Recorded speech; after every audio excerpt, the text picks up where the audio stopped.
presenting pictures, right? I'm just going to Good morning, everybody. I'm a PhD student at Georgetown working with Dr. Krishna. And this is our work Genesys, which is a hardware platform going into continuous learning. Ever since we created computing machines, it has been our dream to create some system which can think for themselves and evolve continuously. So what exactly is continuous learning? So let's take this example. So this is a robotic cook here at Sasebo, which cooks savory pancakes. So had it been a continuous learning system, we would expect it to gain expertise as it cooks more and more pancakes over time. And also we would like it to learn new recipes without any specific program. So we know that the field of AI has got tremendous advancements thanks to the deep learning in the last decade. So we asked ourselves a question that, can deep learning lead us to this solution? To understand and answer this question, we have to see what deep learning is and what the landscape looks like. So to solve the problem using deep learning, what we need is first a massive amount of labeled and structured data set. We need a very carefully constructed topology, which is then passed to a high-performance computing cluster for training. In about a few weeks' time, we get trained weights, which are then transferred to edge devices or any kind of devices, usually over the internet. Now, what happens if any of these pieces go missing, or in case of changing recipes, what will happen if the task itself is changing? So it looks like the deep learning cannot lead us to continuous learning, at least with the current technology we have. A continuous learning system looks something like this, right? We have an environment where we have to solve a certain task, and there is an agent interacting with the environment. So the agent performs some action, and the environment gives a reward value. And this goes on for a few times, and then there are rewards which are accumulated and passed on to a learning agent, which then uses this reward to tweak and make the interacting system better. So to learn continuously, obviously you have to interact all the time. And also, since the task can change, you have to learn, essentially you have to learn multiple tasks. That means the learning agent should be robust enough. So what does this agent look like? In the first glance, this is nothing but reinforcement learning, right? But conventional reinforcement learning has challenges. First of all, deep neural networks are at the heart of these algorithms. So all the problems which I talked about in a few slides before are present. Moreover, each update step is essentially backpropagation training, which is well known to be non-scalable because of great calculations and high compute memory overheads. So conventional RL looks like it's not a viable solution as well. If none of these well-known methods work, then what's the answer? So it looks like that the machine learning community is aware of this problem, and they have been coming up with new algorithms to deal with this. So one of these classes of algorithms is neuroevolutionary algorithm. In a neuroevolutionary system, what we do is we start with a very simple neural network, where we express these neural networks in terms of a graph, where each attribute of the graph, for instance, a connection or a node, is expressed as a gene. So the collection of these genes is the neural network itself, and we call it a gene. And we have not a single of these neural networks, but we have a whole population of them. What we do next is we take each of these and make them to take a stab on this problem and get a corresponding fitness function. Corresponding fitness value. So then what we do is we threshold and choose a few of them from the population and do something which we call evolution. It is a counterpart of the learning step which we have in conventional deep learning algorithms. And through this evolution, we come up with a set of newer generation of population which are supposedly better at solving this problem. We do this over and over again till we reach convergence. So the learning step in evolutionary algorithm is genetic algorithm itself. You probably might be familiar with this, that in genetic algorithm, we create next generation using crossover and mutation operations. I will go through the details of how these operations look like, but you might be asking this question, that are genetic algorithms working? A few of you might say that, hold on a second, I see what you did there. So first of all, right now we are dealing with not just one neural network, but a whole population of them. So there is too much compute. Also, there is no backpropagation training, so can it converge in reasonable time? And what about accuracy? Genetic algorithms are essentially black box optimization, right? It looks like that these questions are not new. We had the same questions for deep learning back in the 90s. And we know that with new hardware advances, we have solved this. Deep learning is very much a reality today. So we asked ourselves that, can we do the same thing for EAs as well? Okay, so to answer this, what we did is we took an algorithm called NEAT, which stands for New Revolution of Augmented Topologies, and characterized it, like all computer algorithms do. So characterization was done on an open source code base called NEAT Python, and for environments we use OpenAI Gym, which is a well-known environment suite for evaluating RL algorithms. So what we did is we ran each of this algorithm to convergence multiple times, and we just changed the fitness function between the workloads to test whether or not these are, our method is robust. So this is how the convergence characterization looks like. So on the left hand side, on the y-axis you have the normalized fitness, which means that if you reach 1, you are solved.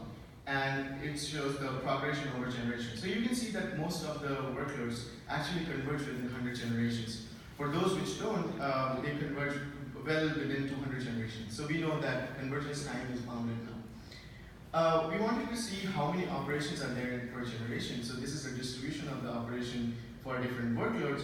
And you can see that for smaller workloads, it's about 20K operations, and for larger workloads, it's like 10 times more. The interesting fact is that all the operations are independent. So we have large operations in the parallelism. So this parallelism comes from, first of all, very intuitively from the population level, right? We have a population of different neural networks which are independent of each other. One more level of parallelism comes from the description of the neural network itself. So if you express everything in terms of genes and then do crossover and mutations over it, they are independent of every other gene in the population. To see that what crossovers and mutations are, let's refer to this slide. So crossover operations is nothing but you have two parents. You probabilistically select attributes from your parent gene to create a child gene. And mutation is just by you are transferring this attribute to the child gene, you tweak it in the between. So there are different types of mutations which you can refer into the paper, but the takeaway which I wanted to have from this slide is that these are extremely simple hardware-friendly operations. We also characterize the memory.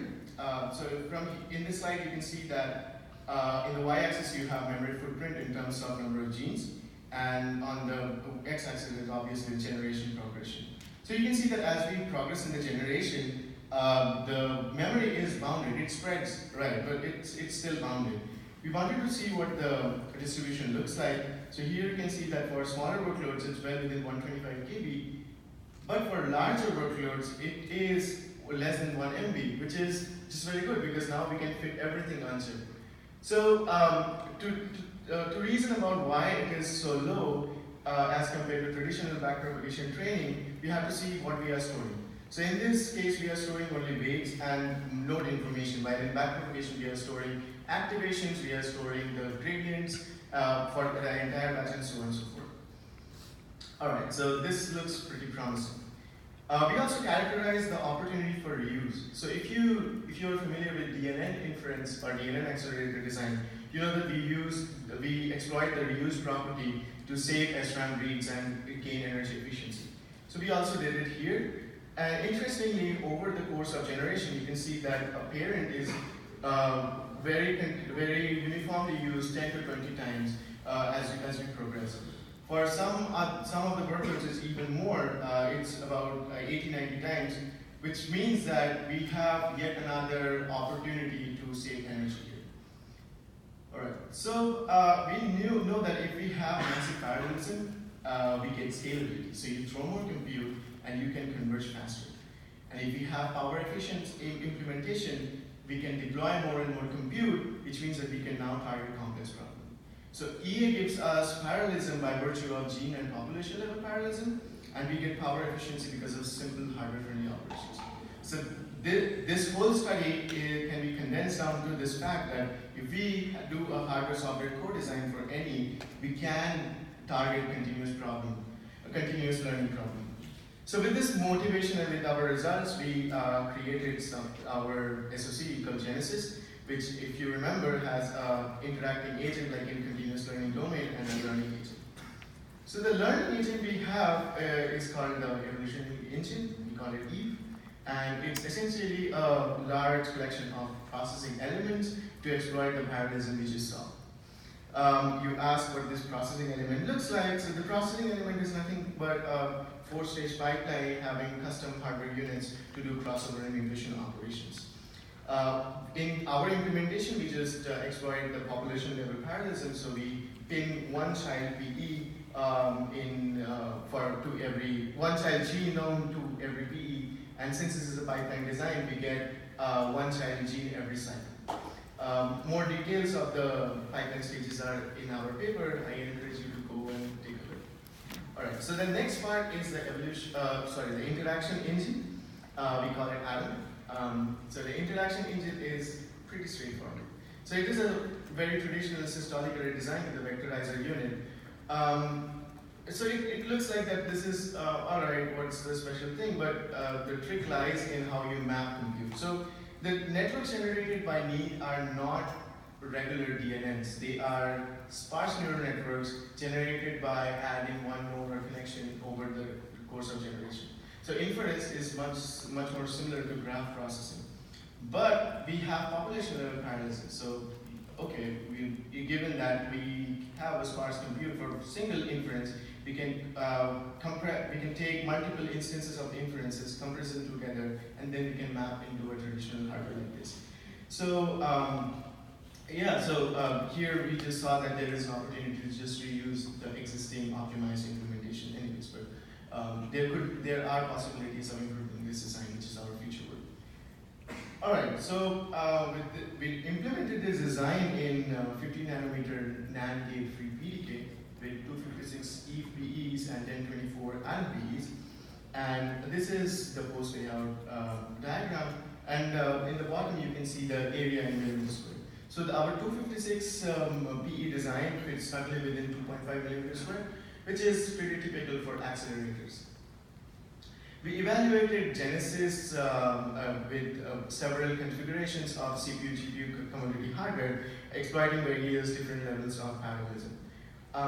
In the next slide, in this slide, I show the energy consumption in nanojoules for evolution and inference per generation. So the circle ones are for Genesys, and it is pretty interesting to see that Genesys is almost 5 orders of magnitude more energy efficient as compared to the best possible, best energy efficient design from commodity hardware. So this is coming from custom implementation. For inference, the gap bridges, but we still get about hundreds of improvement, which we have already seen that in the traditional DNN accelerators will give us this kind of stuff. So yeah, there is a lot of energy efficiency. Moving on to runtime, we see the similar trend. So if this is again the runtime for evolution on the left hand side and for inference on the right hand side per generation. And Genesys, for evolution, Genesys is again like 5-6 orders of magnitude more efficient, more fast, and for inference it's again like 2 orders of magnitude. So runtime improvers actually tell us that we can achieve faster convergence with this custom hardware. So we have seen that we achieve energy efficiency as well as performance. So this brings me to my conclusion slides. So we have seen that we need robust, scalable, and most importantly, energy efficient solution for continuous learning. And obviously we have to look beyond deep neural networks and reinforcement learning for that. NE's neuroevolution offers promise due to its parallelism and hardware-friendly operations.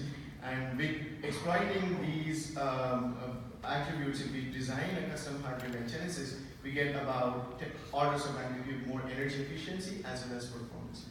So with a system like this, we can now enable AI solutions for a large gamut of problems.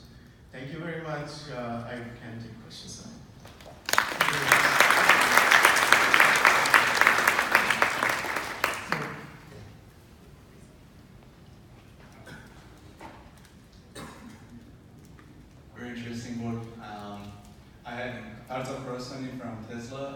question about the application of, for example, devices that are being deployed and at the same time are basically the revolution is being evaluated. So the quality of the model and your evolution has a direct correlation with the population size. And I was wondering that if, for example, let's say I have a model that has 250 kilobytes of parameters, basically what is going to be my population size? Then, the main concern is going to be DRAM and also computation for all these population, evaluating all the members of this population. How do you think we can tackle that? So you are essentially saying that as we target more complex problems, the memory increases. And how do we tackle That's that? one of the concerns, and also compute. Oh, and also compute. Okay. So, so for answering the first memory question is this, that we can choose how we represent the genes. So if representing each node or connection as a gene explodes your memory, you can take higher level abstractions and do some interaction to fit it in a smaller form factor, or smaller memory bandwidth. As far as compute is concerned, for evolution, you can add more PEs.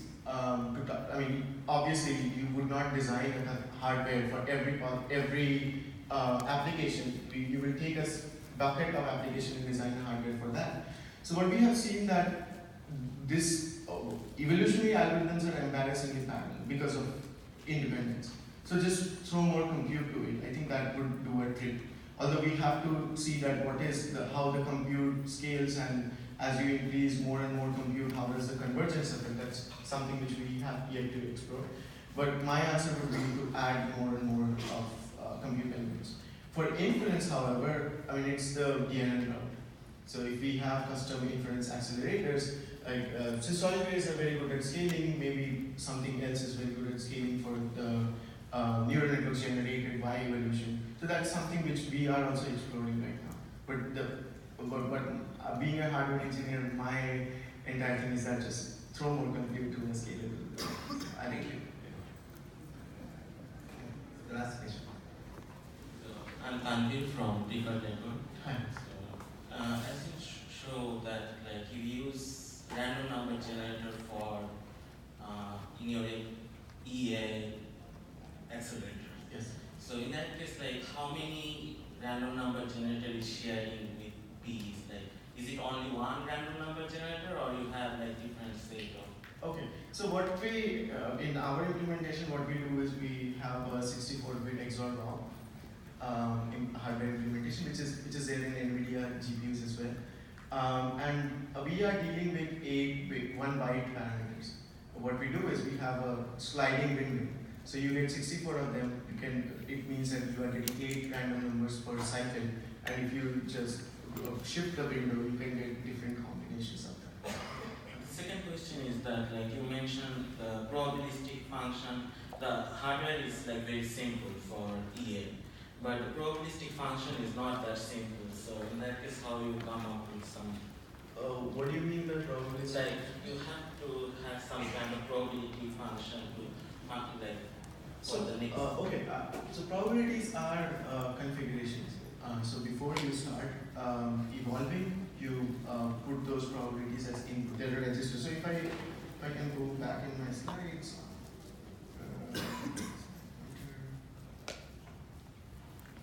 Here, you can see that the config is, so you program it and then you start. Yes. Thank you. Yeah. Okay, thank you very much. Thank you. Thank you.